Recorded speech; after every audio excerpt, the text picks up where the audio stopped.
This is Sunday Focus, a weekly public affairs program that looks at the topics affecting our society and the people who are making a change in the community each and every day.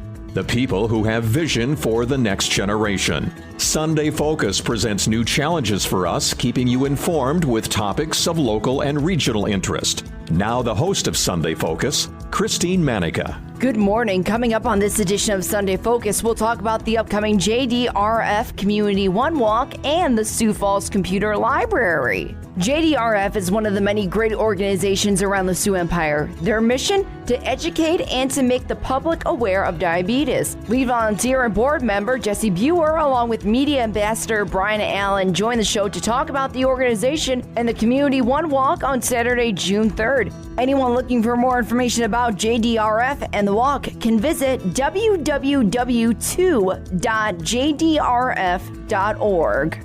Finally on the program, founder of the Sioux Falls Computer Library, Ryan Reiffenberger, will join the show to tell us about the organization. There are different resources available for the Sioux Falls community. One resource that allows others to access technology is the Sioux Falls Computer Library.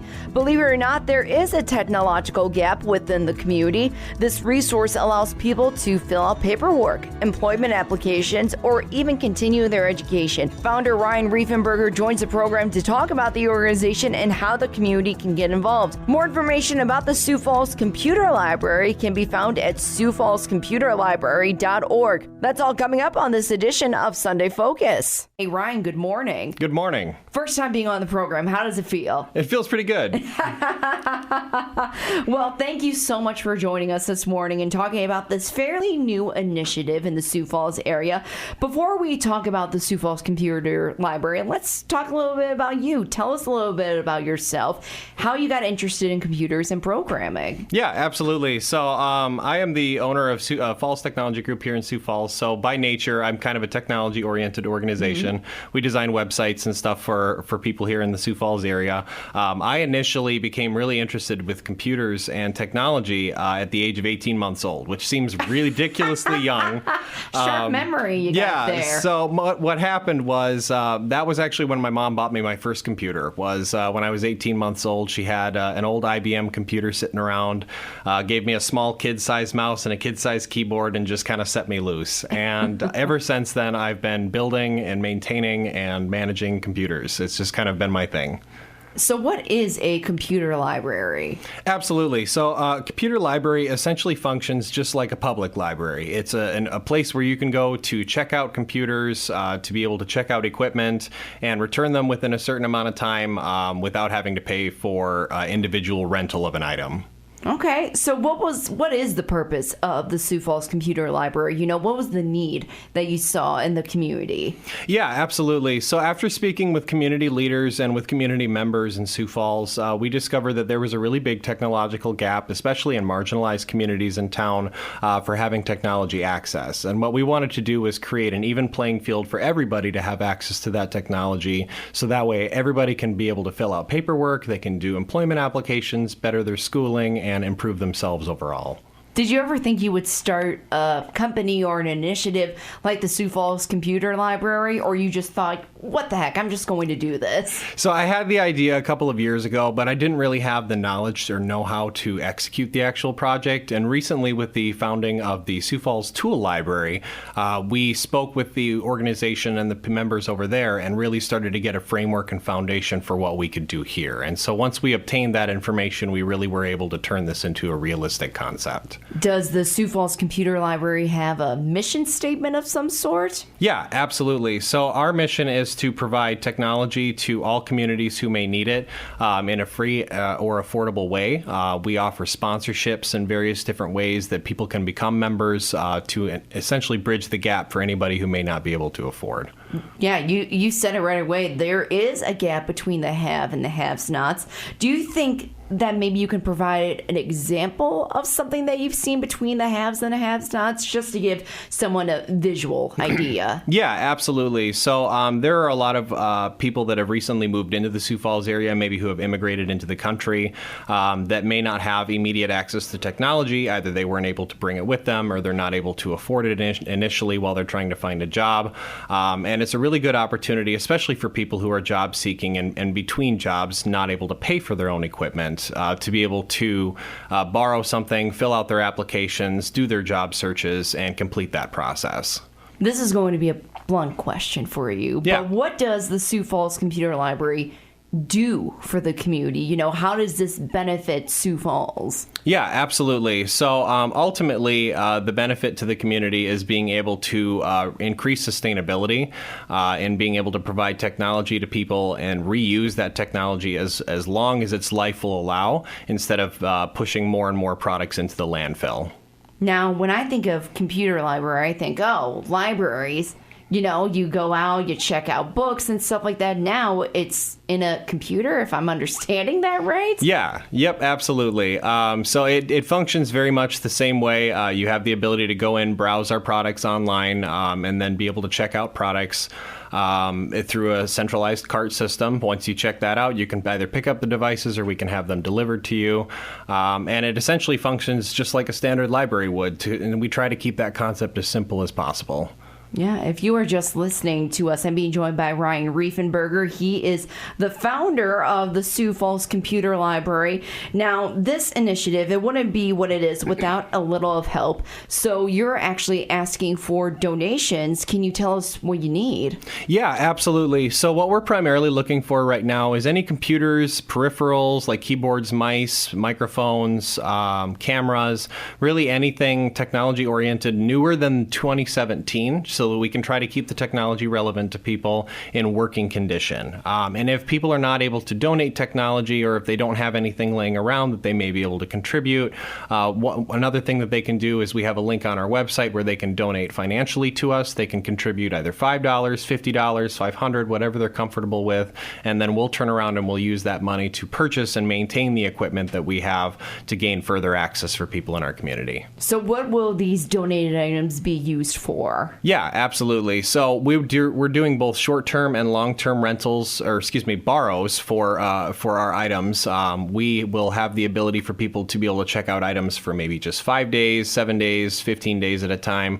And then additionally, we'll have plans that'll allow people to check them out for 3 months or 6 months at a time if they need more long-term access to those equipments. Any specific number that you're looking for donations? Yeah, we're hoping, and this might be a little bit of a lofty goal starting off, but we're hoping to be able to have 50 to 100 devices here in the next couple of months for people to be able to utilize. Okay, awesome. Are you looking for sponsors and how people can donate? Yeah, absolutely. So we are looking for community sponsors, whether that be private citizens or organizations and businesses in the Sioux Falls area. We offer a couple of different sponsorship plans, whether you want to sponsor a member of the community to be able to utilize our tool library without having to pay, or if you'd like to sponsor our organization with a flat donation, we can also do things that way, and then we'll give you, the organization donating, 10 free accounts that you can utilize for any of your staff or for your own usage. Yeah. Where can people find out more information? Absolutely. So you can visit our website at www.siouxfallscomputerlibrary.org, and all of our information is located there. All right. Once again, it's Ryan Reiffenberger. Thanks so much for joining us this morning. Absolutely. It's been my pleasure. All right. We'll be back. Thousands of people contact InventHelp monthly about their invention or new product. Do you think companies would be interested in your idea? Do you want to try to get a patent? Call InventHelp now. Best of all, the call and information are free. InventHelp keeps your idea confidential, explaining every step of the invention process. We create professional materials and submit them to companies who are looking for new ideas in your category. We have more than 9,000 companies who have agreed to review new ideas in confidence. If a company shows interest in manufacturing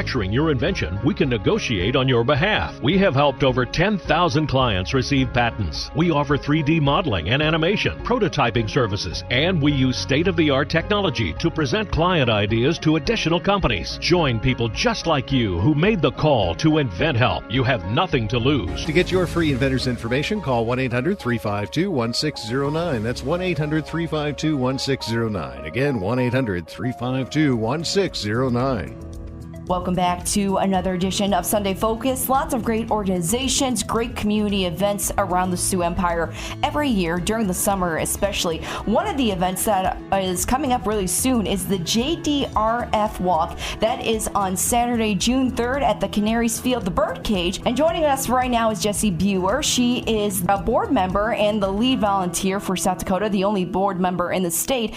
And also joining us in the studio, it's this guy. Hey, you, Brian Allen. He is the media ambassador, and he's also known as being one of the faces of Dakota News Now. Hey, good morning, you guys. Good morning. Good morning, Christine. Yeah, it's great to have you. Welcome, Brian. It's nice to see you in the studio. Jessi, it's great to have you over the phone.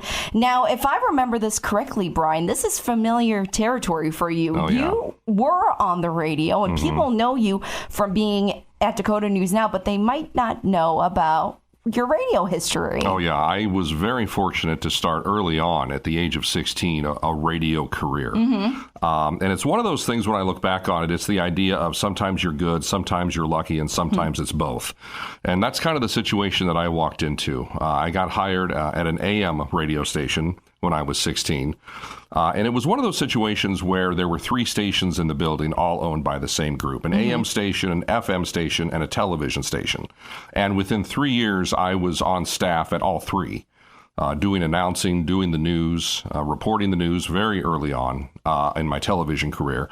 And I am a big fan, and I still have a very soft place in my heart for radio. I think it's a fantastic medium, theater of the mind.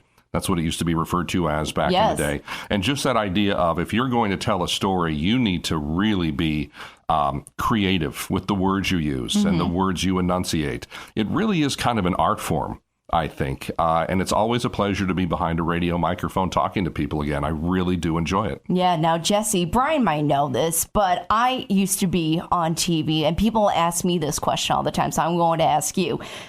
Do you enjoy being in front of the camera more or behind a microphone? And if you say you can't pick a favorite, that's okay too. You know, for me, it's a cop-out, but it's both. I just like the idea of being able to talk to people in a one-on-one way. And they say, well, how do you do that with television? It's all in how you view it. The thing that I always tell younger reporters or younger anchors is don't think that you're talking at someone. Think that you're talking to someone. And if you can kind of get that mindset going, I think it ends up making you a more effective communicator. Let's get down to business. Why are we here? Well, we're here to talk about the annual JDRF Walk in Sioux Falls. And like I mentioned before, this year's event will take place Saturday, June 3rd at the Canary Stadium, the Birdcage. And Jessi, this is where we'll bring you on here. Can you tell us a little bit about the JDRF organization? Sure. The JDRF organization has been around since, I believe, the 70s or 80s. It was 2 mothers that had children diagnosed with type 1 diabetes, and they set out to make a difference. And that's what they've done how many years later. And so right now what the organization does is it funds, the primary purpose is funding research to find those advancements and hopefully someday find that cure. That's the main goal. The other things that JDRF are involved in is advocating. My niece and I will be heading to D.C. in July to fulfill part of that advocacy program that we work with. So we just want to work with the people in outreach and try to build that community. So it's 3 prongs, but the fundraising for the research is the biggest part. Jessi, how many people in the Sioux Empire would you say benefit from the JDRF organization? Just a rough guess. Oh, that's a tough number to figure out. There's not statistics on how many type 1s are in South Dakota. There's a statistic of diabetics in South Dakota, but nothing type 1. I truly don't know. And that's part of my mission as a board member is I want to figure out what kind of community that we have out there that could benefit from JDRF. And Jessi's right. There are no specific statistics that break down type 1, type 2. But when you look at Department of Health numbers from Peer, we're closing in on a situation where we're very close to 1 out of every 10 people in South Dakota has diabetes. So 10% of the population. So this is a huge guesstimate, but let's look at the city of Sioux Falls, for example, 202,000 people. 10% of that would be just over 20,000 people. Now, that's a real rough estimate, but if you look at it that way, you can see that those numbers do add up rather quickly. Yeah. Now, Jessi, you were talking about the advocacy, the pillars of JDRF. What are the programs that you offer the people who want to be with JDRF? Sure. So there's, like I said, there's kind of the 3 pillars. So there's the outreach. You can be an outreach volunteer, which JDRF facilitates and that kind of thing.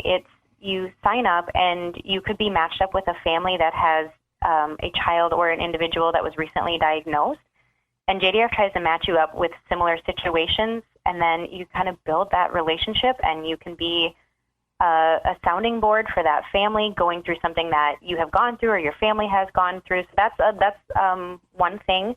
The fundraising and kind of the events type thing is what I mostly focus on here in South Dakota. That's another thing, like the walk that's coming up on June 3rd. We are looking at possibly having a float in the parade for the July 4th of July parade, and then also possibly having like a trunk or treat event in Sioux Falls in October, obviously, for Halloween there. And so there's those events type thing that I pretty much organize and run that part for our state. And then there's the advocacy, which does go through our headquarters of our chapter in Minneapolis, but that's another way you can get involved with legislators and our government to help advocate for change. I was kind of hoping for a trunk or treat in August, just to I'd be for that. We don't right? have to wait till October. Right. Who says? There's no rules for it. Right. And Jessi, one more question for you about JDRF and just what you guys are all about. It's about diabetes. And they say that there's type 1 and type 2. Now, for anyone who isn't familiar with those terms, what is type 1 and what is type 2? So the easiest, I don't know if it's the easiest way, but type 1 is considered an autoimmune disorder.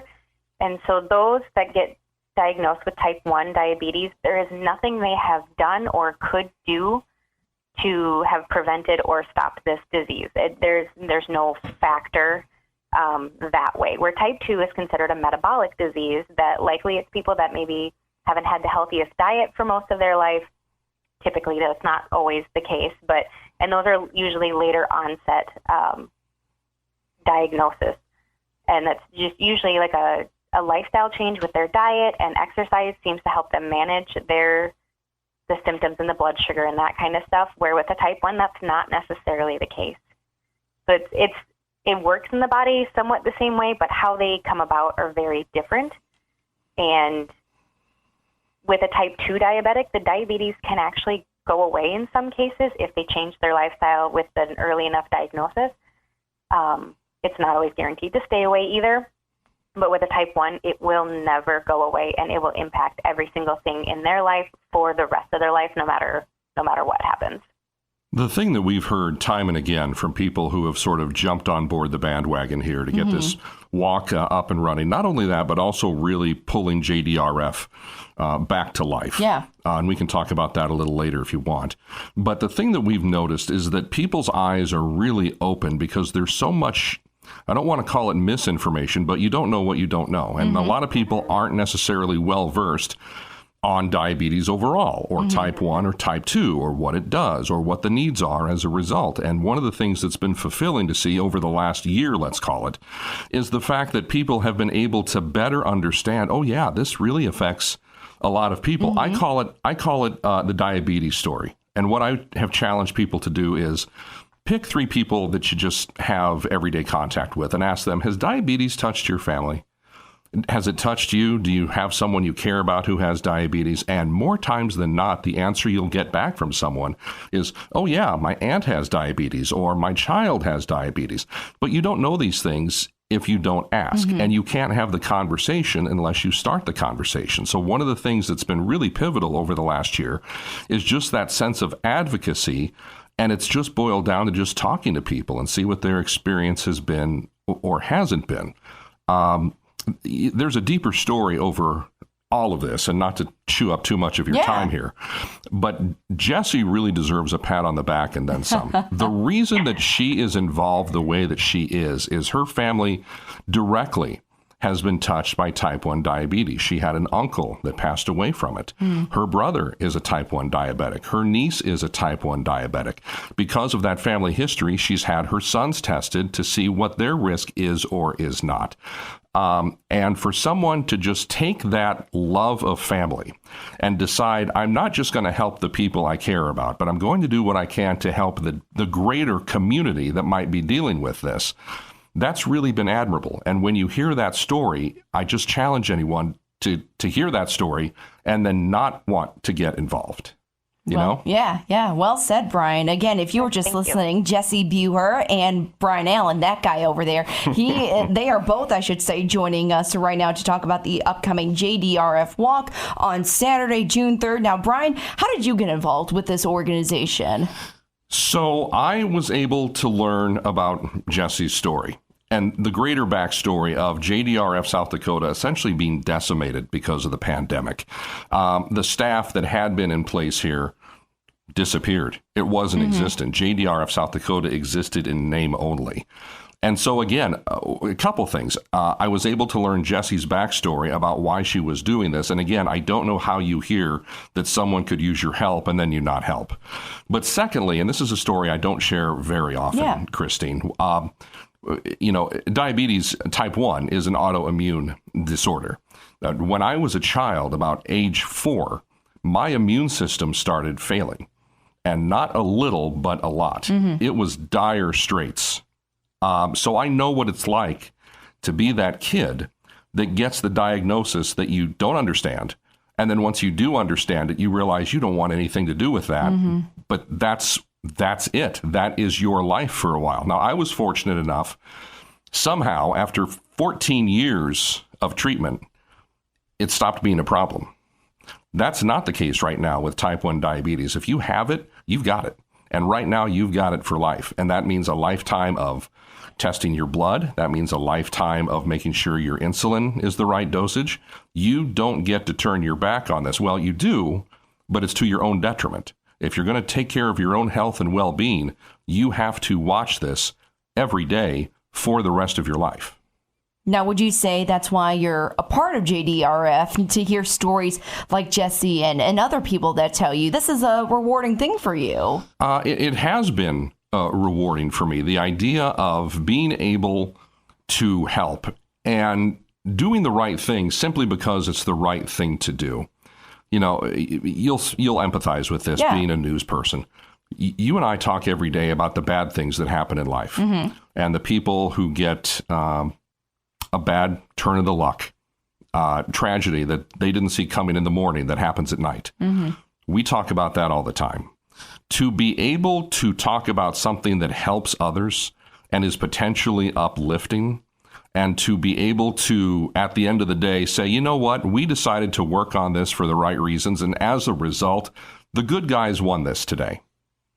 To be able to have that and to celebrate that and to know that, there is value in that. And if you can get people to come on board and join you with that, it's the old saying, there's strength in numbers. And that's what we're trying to do. Fundraise, but also get people engaged, not just for a walk, but for an extended period of time. And then hopefully you grow outward from that. And what you end up with, fingers crossed, is a stronger organization. Absolutely. And that is right. The big way for the community to get involved is by being part of the JDRF Community One Walk on Saturday, June 3rd at the Birdcage. Jessi, can you tell us more about this event and just what goes on during the day? Yeah, so the event starts at 11 a.m. at the Birdcage, and we'll have kind of a welcoming group. It's a welcoming time. You come on in. We got some bracelets and some temporary tattoos, and we have some chalk for the kids, and we try to line up just a little bit of entertainment just to try to keep people entertained and have a good time. The main focus of this walk, yes, we obviously want to fundraise, but the biggest thing we want to do is start building that community of type 1 diabetics. They are out there and they feel alone because there's not groups to help them through this journey in their life, or whether it's a family member. No, absolutely. And the proceeds from this event, they go directly back to JDRF, correct? Correct. They go directly back to JDRF, and it goes straight into research funding and to help with these advocacy programs and all these other events that we keep wanting to have. Brian, I know you're going to be walking during then, yes? Yep. I will be out there, and it's one of those things where the proof is in the pudding, and this is what I mean by that. We just heard Jessi say that this funding goes back to JDRF. One of the key components of that is funding research. Mm-hmm. There is a new drug. It's actually being used now here in Sioux Falls. It's called Tzield. Like T-Shield, but it's a Z. Sure, yeah. And what it does is if you can find a child that has a family history, let's say, but doesn't have full-blown type 1 diabetes yet, if they are administered this medication, right now it's 14 solid days, 14 treatments, 1 a day for 2 weeks. If you can get that child that medication, it's not that it stops the onset of type 1 diabetes, but it delays it, they're saying, from anywhere from 2.5, potentially up to 8 years. And if you can have a drug, again, everyone wants a cure. Yeah. But if you can have a drug that delays the onset of type 1 diabetes, you're giving that child extra years of a normal life before they then have to become tied down to testing and insulin and all the things that come with a type 1 diabetes. So there is progress happening. This isn't the type of thing where we're fundraising for research and nothing's happening as a result. Those wheels are now legitimately starting to turn. Very good point. Yeah. And it's so important to support great organizations like the JDRF here in the Sioux Empire. And one way to be a part of that, again, is a part of that walk. It's Saturday, June 3rd at the Birdcage. Can't emphasize that enough. Jessi, if anybody wants more information about JDRF and the Community One Walk, where can they go? The best place right now would be to go to our Facebook page, JDRF South Dakota. You send that page a message, and I am actually the one that responds to that. So that's the best way. Or you can go to jdrf.org and find our chapter, and you can send an email that goes up to our Minneapolis headquarters. But if you want to get directly in contact with me, the Facebook page is going to be the best way. All right, awesome. And yeah, Brian. If you go to that Facebook page, JDRF South Dakota, and if you scroll through some of the posts, you will eventually come to a post that says, if you want to join an existing team for that walk on June 3rd, or if perhaps you want to start your own team for that walk on June 3rd, you can click a link right there and it takes you to the registration page. And that's how you can get up and running and take part in this. All right, awesome. Thank you for that, Brian. And thank you, Jessi, for joining us. Once again, it's Jessi Buer. She is the board member, the lead volunteer for South Dakota, the only board member in South Dakota. And that guy over there, Brian Allen from Dakota News, now the media ambassador for JDRF. Thank you both really for joining us this morning. Thank you for the time. Appreciate it. Thank you very much. All right, we'll be back. Hi, I'm Trooper Henry with the South Dakota Highway Patrol. I would like to encourage you to make sure you're utilizing a proper following distance. A good distance is about 1 car length per 10 miles per hour. So at 65 miles per hour, you should have 6.5 car length between your car and the one in front of you. This is a major cause of the crashes in the Sioux Falls area. Please help us combat following too close. Thank you. This message is brought to you by the South Dakota Highway Patrol and Results Town Square Media. It's been said that when someone you love has Parkinson's, you have Parkinson's. The Parkinson's Foundation knows that the disease doesn't just affect the diagnosed. It affects everyone who supports and helps care for them. If you have questions, the Parkinson's Foundation has answers. We can help you understand the disease and give you tips for living a better life. Find your answers at parkinson.org or call 1-800-473-4636. The Parkinson's Foundation. Better lives together. I'm Christine Manica, and you've just been listening to Sunday Focus. I'd like to thank my guests from JDRF, Jessi Buer and Brian Allen, along with Sioux Falls Computer Library founder Ryan Reiffenberger for joining the program today. If anyone has any questions about the upcoming JDRF or the walk on Saturday, June 3rd, people are encouraged to check out www.2.jdrf.org. That's the number 2, www.jdrf.org. And for more questions about the Sioux Falls Computer Library and what their mission is all about, you can always check out SiouxFallsComputerLibrary.org. Please join us again next week for another edition of Sunday Focus. Sunday Focus is a public affairs program of Results Radio Town Square Media, Sioux Falls. I'm Ben Affleck, and I want to thank you for joining me and supporting Paralyzed Veterans of America. I joined the Navy to serve my country. While parachuting with my platoon, my parachute didn't open, and I broke my neck. Thanks to PVA, paralyzed veterans are getting specialized medical care and treatments, the jobs they want, and the accessible vehicles and homes they need. I just don't think my family would be as happy as they are without the support that I received from Paralyzed Veterans of America. Learn more at PVA.org.